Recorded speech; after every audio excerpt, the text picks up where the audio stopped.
You ask Tiger to solve. This deals with linear equations with one unknown.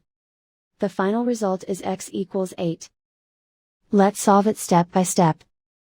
Simplify the expression. Expand the parentheses.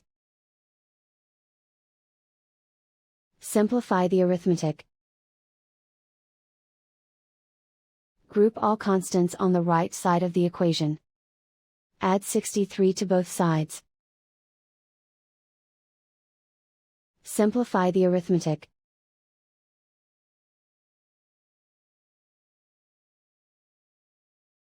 Isolate the x. Divide both sides by 9. Simplify the fraction.